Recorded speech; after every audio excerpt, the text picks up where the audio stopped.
বাংলাদেশের প্রেক্ষাপটে বলতে হয় যে কোনো আন্দোলনের নেপথ্যে ভিন্ন ধর্মী একটা শক্তি কাজ করে, হয়তো হতে পারে সেই শক্তি, এবং সেটা তো আমরা জানি না।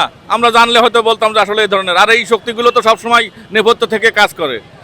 এখন এই সরকারকে শান্তিপূর্ণভাবে হয়তো পরিচালনা করতে দিবে না, এটাও হতে পারে। এখন কোনটা তা তো আমরা জানি না। আমরা চাই শান্তিপূর্ণ সমাধান এবং আমরা শান্তিতে চলতে চাই।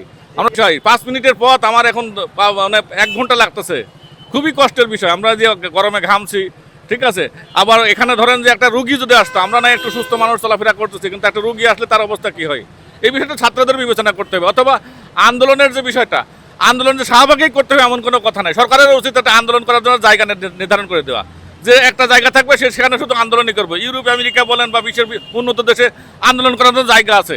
ইভেন ভারতেও, ইন্ডিয়াতেও, কলকাতাতেও আমি দেখছি যে আন্দোলন করার জন্য বা সমাবেশ করার জন্য জায়গা নির্ধারণ করে দেওয়া, রাস্তায় না।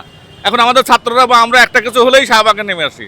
এখন শাহবাগ একটা মেন পয়েন্ট, এখানে মেডিকেল, ঢাকা বিশ্ববিদ্যালয়, বুয়েট, তারপরে বার্ন ইনস্টিটিউট, পিজি হাসপাতাল, সমস্ত এখানে সব সেন্টার জায়গা। এই জায়গাটা আসলে ছাত্রদের এইভাবে গ্যাদারিং করা ঠিক না, কোনো ছাত্রেরই ঠিক না।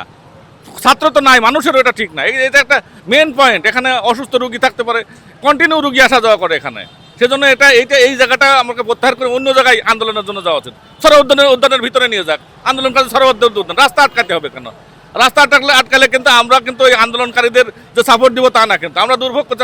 আমরা কেন ছাত্রদের সাপোর্ট দিব? তারা কেন আমাদের রাস্তা আটকায় দিবে? আটকায় দিয়ে লাভটা হচ্ছে কি?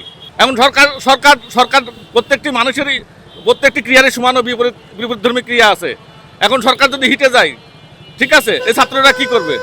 এখন হাসিনার কথা বলতে পারে না, হাসিনা তো করছে, কিন্তু এই ছাত্ররা যদি সরকার হিটে যায়, প্রত্যেকের তো সহনশীলতা আছে, তার কেবল ক্ষমতায় আসছে, তাদেরকে সময় দিতে হবে, তারা পরিচালনা করবে, দেখতে হবে যে কেমন হয়।